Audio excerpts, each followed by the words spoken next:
Eu quero começar essa live colocando uma lente diferente em tudo que a gente vem falando até aqui. Porque existe um erro silencioso que acontece quando a gente fala de mudanças no casamento. E esse erro leva muitas mulheres para um caminho que não funciona e ainda machuca mais. Muita gente acredita que mudança só acontece quando algo quebra, quando alguém ameaça ir embora, por exemplo, quando o medo entra em cena, quando a relação chega no limite. Só que isso não é mudança. Isso é susto. E susto não cria reorganização. Susto cria reação. E quando alguém se mexe apenas porque está com medo de perder, ele não está entendendo o que precisa ser feito de fato. Ele está tentando apagar um incêndio, ele faz o que dá, do jeito que sabe, pelo tempo que aguenta. E eu escuto isso com muita frequência dos homens que eu atendo, das mulheres que eu atendo. Eles principalmente dizem algo muito parecido entre si, mesmo vindo de histórias diferentes. Eles dizem mais ou menos assim: Thiago, eu fiz tudo para não perder, mas depois eu não sabia mais como sustentar. Eu mudei na hora, mas quando a poeira baixou, eu me perdi de novo. Percebe o ponto aqui? O medo até empurra para algum movimento, mas não ensina a direção. E o que eu ensino não é movimento por susto, é reposicionamento por leitura. Reposicionamento é outra coisa. Reposicionamento não nasce do medo, ele nasce, não nasce também das ameaças, não nasce da ruptura. Ele nasce quando você entende o lugar que ocupa dentro da dinâmica e percebe como esse lugar organiza o comportamento do outro sem que ninguém precise ser pressionado. Não é virar outra pessoa, não é endurecer, não é se afastar como castigo, não é criar crises, enfim, artificiais para ser vista, é reorganizar o jogo. Então, quando você muda o lugar que você ocupa, o sistema relacional começa a responder diferente. Não porque alguém ficou com medo, mas porque a leitura mudou. A leitura sustenta, o medo só empurra. E é por isso que essa correção é tão importante logo no começo dessa live, porque se você sair dessa live achando que precisa assustar alguém para ser percebida, a mensagem falhou. Se você acha que você precisa virar fria, distante ou ameaçadora, a gente perdeu o eixo. O caminho não é quebrar a relação para ser vista. É sair do lugar que te machuca e que também confunde o vínculo. Quando o seu lugar muda, o jogo muda, não por desespero, não, mas por reorganização. E é só a partir dessa base que tudo que vem depois faz sentido. Existe um raciocínio que surge de forma quase que automática quando a mulher começa a olhar com mais lucidez para a história do próprio casamento. Ela revisita o passado, lembra dos momentos mais difíceis e percebe um padrão. E foi só quando tudo ficou insustentável enfim, que alguma coisa se mexeu. E foi só quando o clima pesou demais que houve uma reação. E daí nasce uma conclusão perigosa, ainda que compreensível, a ideia de que só no limite que existe movimento. Esse pensamento ele não surge do nada, ele nasce da experiência, mas isso não significa que ele esteja correto. Crise não é estratégia. Crise é sinal de que todas as outras formas de ajuste já falharam. É quando não sobrou mais margem emocional, não sobrou mais linguagem possível, não sobrou mais energia interna para sustentar o vínculo do jeito que estava. Então a crise não é prova de maturidade relacional, ela é prova de desgaste acumulado. E quando a crise aparece, o que acontece não é reconstrução, é uma reação. O homem reage ao que ameaça o funcionamento imediato da vida. Ele tenta conter os danos, evitar a perda, restaurar a estabilidade. Então ele age sobre o que está visível e urgente. Isso pode até parecer mudança profunda, mas na maioria das vezes é só uma contenção. É apagar o que está queimando, não reorganizar o que provocou o curto. Então eu escuto isso também dos homens que eu atendo, não como justificativa, mas como uma constatação. Eles dizem coisas do tipo: na hora eu fiz o que precisava ser feito. Ou eu tentei resolver do jeito que dava. Ou ainda, eu não sabia exatamente o que mudar, eu só sabia que precisava segurar.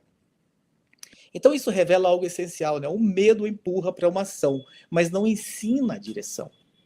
Ele tira alguém da inércia, mas não constrói um novo modo de funcionar.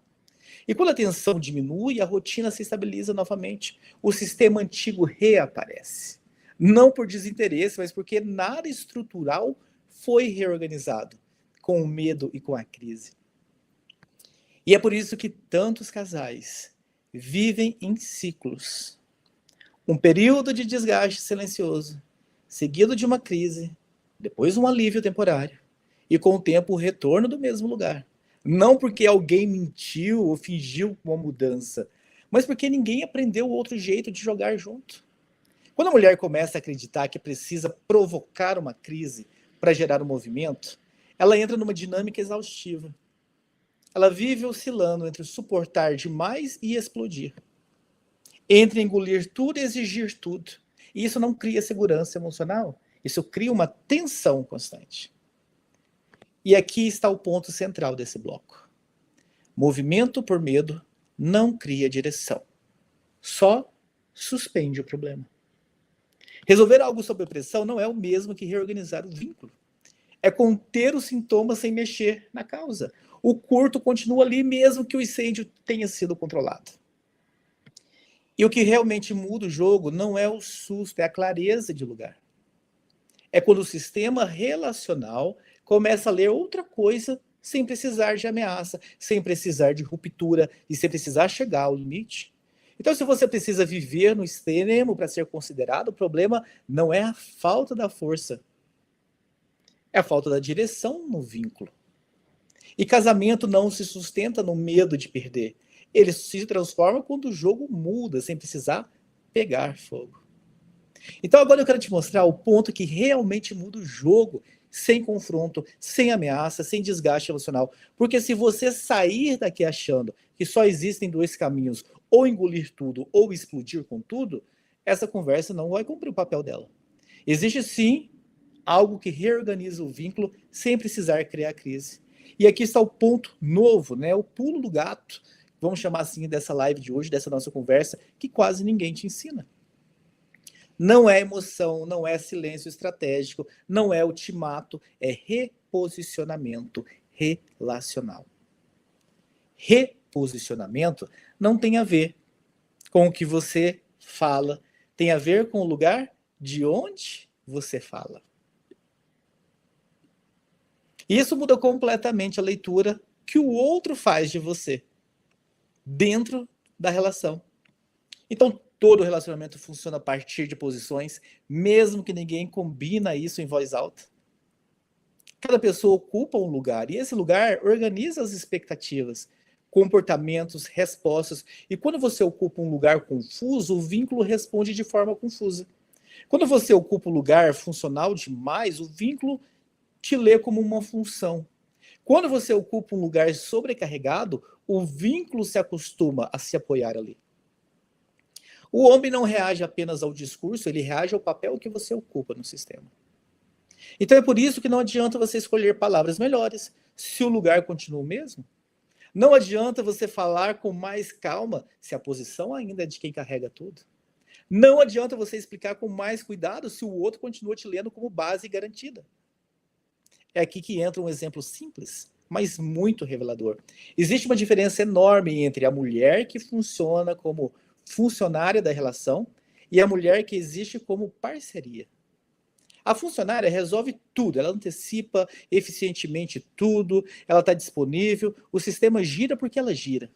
Mas aos poucos, né, ela deixa de ser vista como alguém que escolhe e passa a ser vista como alguém que sustenta.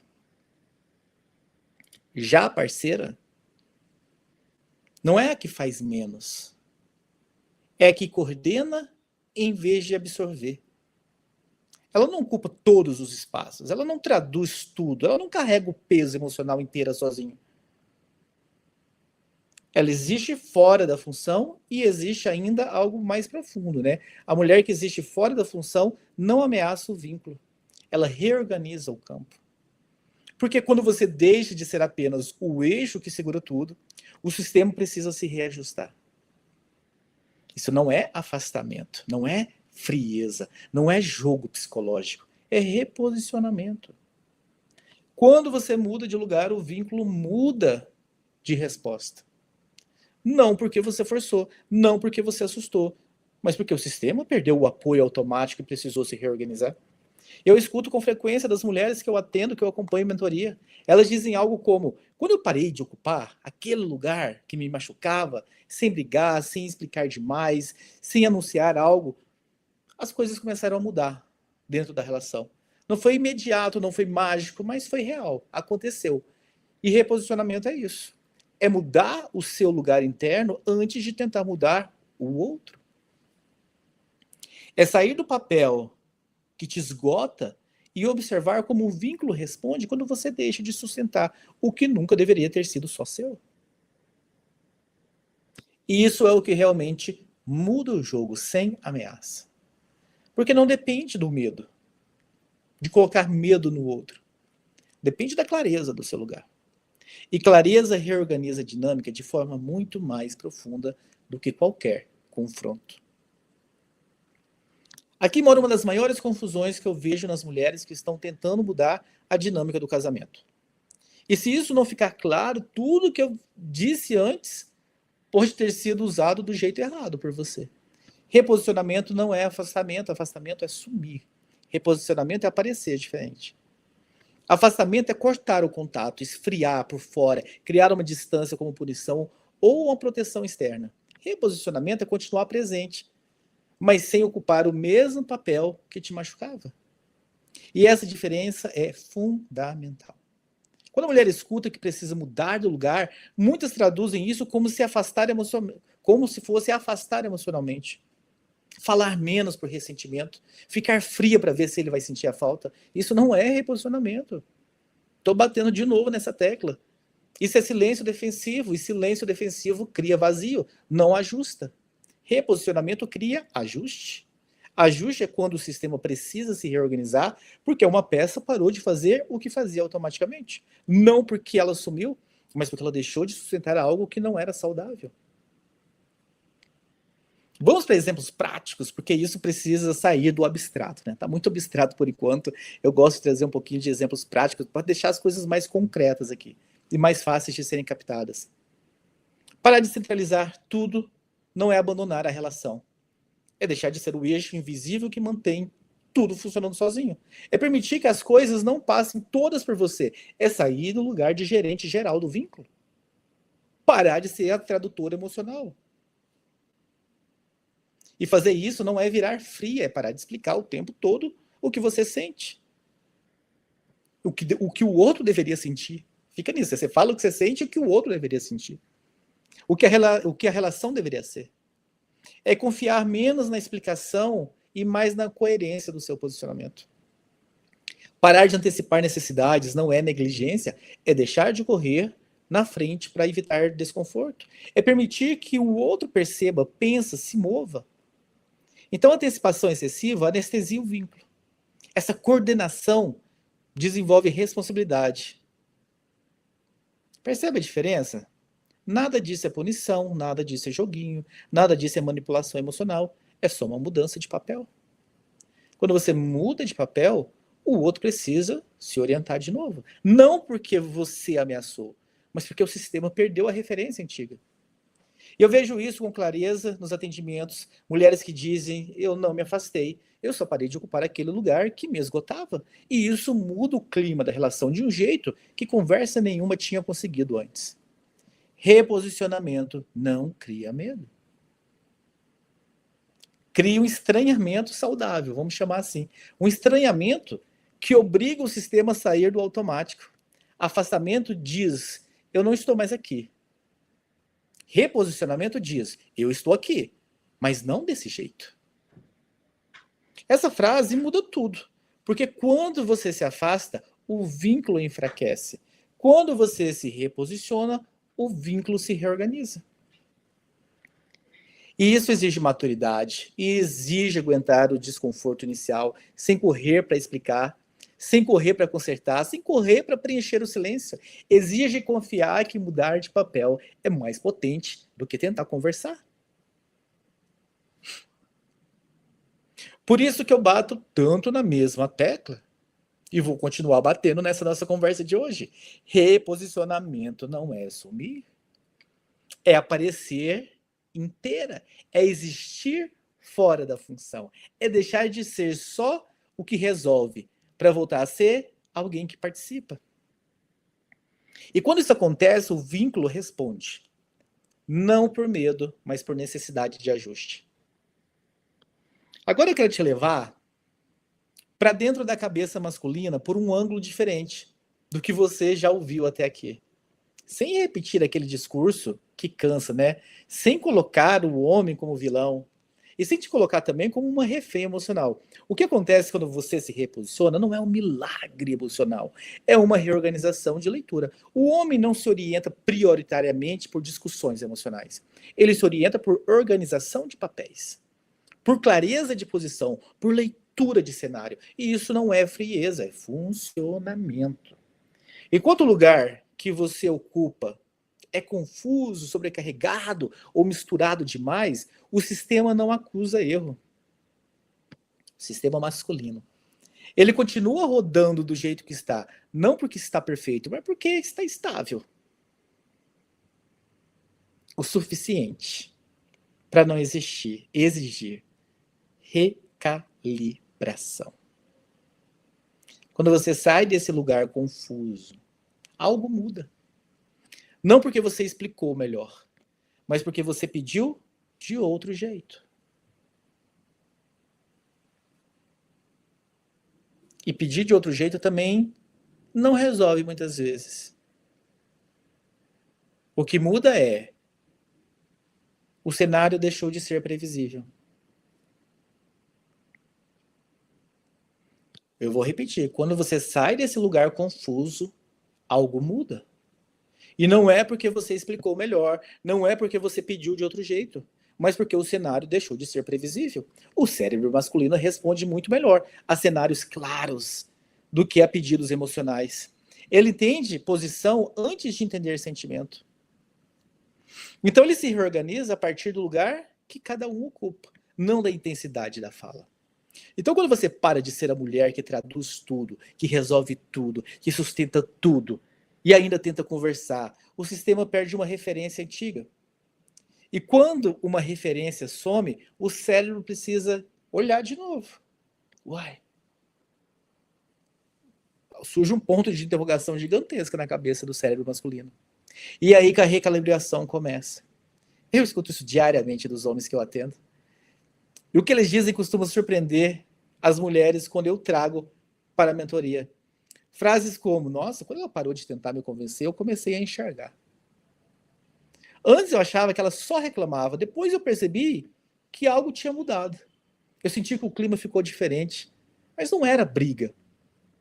Perceba a diferença? Não foi um pedido que mudou a leitura, foi o lugar. Quando você muda de lugar, o homem deixa de reagir automaticamente e passa a observar. Ele começa a se perguntar, o que está diferente? Ele sente que algo saiu do script antigo. E isso gera tensão. Não uma tensão movida por medo, mas uma tensão movida por estranhamento saudável. O sistema não entra em colapso, ele entra em ajuste. E aqui tem algo importante, esse movimento não acontece porque ele finalmente entendeu o que você sente. Esse movimento acontece porque o cenário parou de entregar tudo do mesmo jeito. A função mudou, o papel mudou, e o cérebro masculino responde isso com reorganização. Isso não garante por si só que tudo se resolva, mas cria algo que antes não existia, um espaço de leitura. Enquanto você tenta convencer, ele se defende. Quando você se reposiciona, ele observa.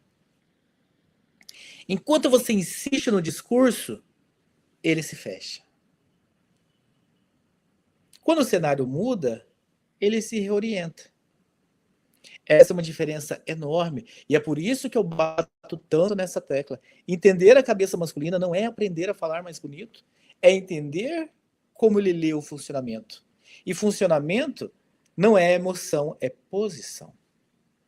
Quando a mulher sai do lugar confuso, o sistema recalibra, não por culpa, não por ameaça, mas porque perdeu o apoio automático que mantinha tudo do mesmo jeito. E esse é o começo real da mudança.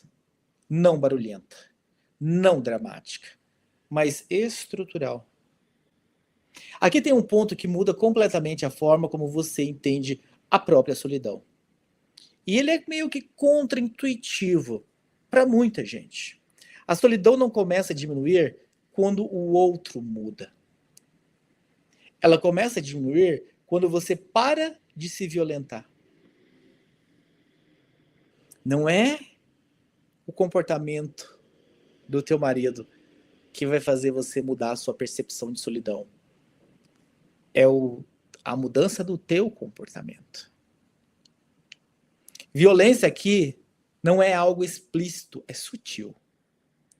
É diária. É aquela forma de se dobrar por dentro para manter o jogo funcionando, sabe?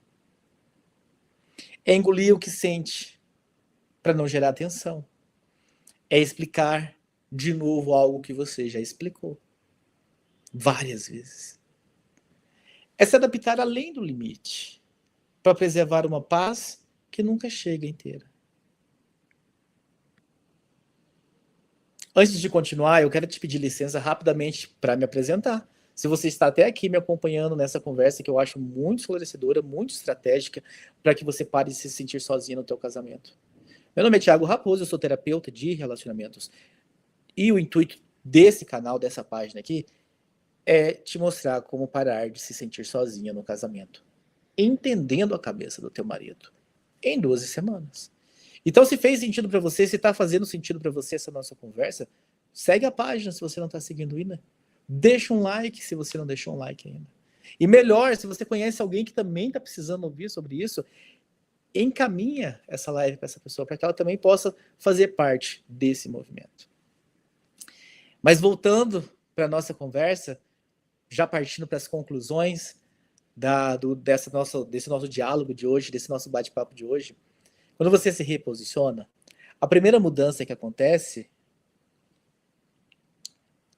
não é dentro, não é fora. A primeira mudança que acontece é no cenário geral. E depois, sim, não acontece fora, acontece dentro de você. Você se reposiciona, o cenário muda e você muda por dentro. Aí a mudança acontece por fora. Menos autocensura, menos necessidade de medir cada palavra, menos explicação para justificar o que você sente e mais coerência interna. Coerência interna é quando o que você sente, o que você pensa, o que você faz começa a andar na mesma direção. Não é rigidez, é alinhamento.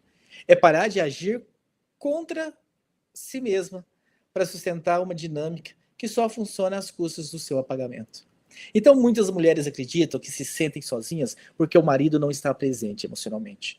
E isso pode ser verdade em partes. Mas o que aprofunda a sua solidão é o fato de que você precisar se afastar de si mesmo para você continuar ali. A solidão que você sente de você mesmo. Você se readaptou tanto, você pisou tanto em ovos, você se transformou tanto em outras pessoas, que você sente falta de você mesmo. É essa solidão. Quando você se cala para não incomodar, quando você suaviza para não gerar conflito, quando você explica demais para tentar ser compreendida, você vai perdendo de si mesmo. E essa perda interna dói mais do que qualquer silêncio externo. E esse reposicionamento interrompe esse processo. Quando você para de ocupar um lugar que te machuca, mesmo que o outro ainda não tenha mudado, algo se reorganiza dentro de você. O seu corpo relaxa. A sua mente desacelera. A sensação de estar sempre devendo algo diminui.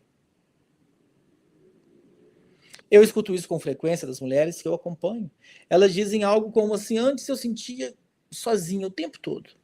Agora, mesmo sem grandes mudanças dele, eu me sinto mais inteira. E isso não é desistência da relação. É retorno para si. A solidão diminui porque você não está mais se abandonando para ser aceita. Você não está mais tentando caber num papel que te encolhe. E você não está mais vivendo em função de manter o outro confortável, às custas do seu próprio desconforto. E aqui está a frase que você precisa guardar com maturidade. Você para de se sentir sozinha quando você para de agir contra si mesma. Esse movimento não resolve tudo de imediato. Não é isso a promessa. Mas ele muda a base emocional sobre o qual tudo se constrói. E uma mulher que não está em guerra consigo mesma ocupa a relação de um jeito completamente diferente. Ela não precisa provar valor, ela não precisa implorar presença, ela não precisa convencer ninguém do que sente. Ela existe. E essa existência coerente muda o campo, mesmo antes de qualquer ajuste do outro, porque o vínculo sempre responde quando uma das partes para de violentar, para sustentar o que não funciona. Essa é uma mudança silenciosa, mas profunda. E ela é o primeiro alívio real da solidão. Agora eu quero fechar essa nossa conversa com muita honestidade. Sem exagero, sem promessas mágicas, sem te vender uma ilusão bonita de que não se sustenta na vida real. Eu não prometo que ele vai virar outro homem. Eu não prometo que o casamento vai virar um conto de fadas. Eu não prometo que tudo vai se resolver rápido ou sem desconforto. O que eu te prometo é algo muito mais sério do que isso. Eu prometo um método, eu prometo uma estrutura, eu prometo uma direção. Porque o que destrói a maioria dos casamentos não é falta de amor, é falta de direção compartilhada. É cada um tentando acertar do teu jeito. É esforço sem mapa. É boa intenção batendo em lógica diferente. Tudo que a gente constrói e que a gente construiu até aqui, nessa live, por exemplo, tem um objetivo muito claro. Tirar você do lugar de tentativa infinita e te colocar no lugar de leitura estratégica. Leitura estratégica da sua relação. Não para controlar o outro, mas para parar de se machucar, tentando do mesmo jeito.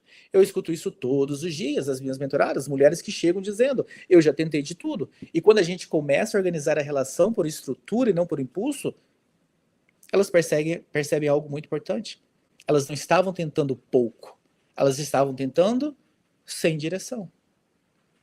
Então o método Juntos na Mesma Direção nasce exatamente disso. Não é um método para consertar o marido, não é um método para engolir mais as coisas, não é um método para se calar, é um método para mudar o jogo. Mudar o lugar que você ocupa, mudar a forma como o vínculo se reorganiza, mudar a leitura que acontece sem você precisar brigar, implorar, ameaçar. Quando existe um método, você para de agir por desespero. Quando existe estrutura, você para de se violentar. E quando existe direção, o casal deixa de jogar um contra o outro. E começa a se orientar no mesmo sentido. Isso não é sobre forçar o outro a mudar. É sobre parar de sustentar um jogo que te machuca. É sobre aprender a jogar de um jeito que cria espaço para o vínculo respirar. Então, talvez hoje, você ainda não saiba exatamente como fazer isso. Está tudo bem. Essa live ela não existe para te dar todas as respostas. Ela existe para te mostrar que existe um caminho adulto, sem drama, sem guerra e sem autoabandono. E quando você entende o jogo, você para de se sentir perdida dentro dele. Quando você para de se sentir perdida, a solidão começa a diminuir. E quando a solidão diminui, você volta a ocupar a relação com mais clareza e menos dor. Isso eu ensino no método Juntos na Mesma Direção. Não é sobre forçar o outro, é sobre mudar o jogo. E se isso fez sentido para você, fica aqui comigo. A gente não está apagando luz nenhuma aqui, a gente só está organizando o campo para que o vínculo volte a ter direção. E a gente continua esse papo nas nossas próximas conversas. Estamos tendo diariamente aqui lives sobre esse assunto para te trazer clareza, te trazer direção, para que você possa enfim, parar de se sentir sozinha no teu casamento. Agradeço você que ficou comigo até aqui. Já segue o canal para que você não perca as próximas conversas, as próximas lives. Um abraço e tchau.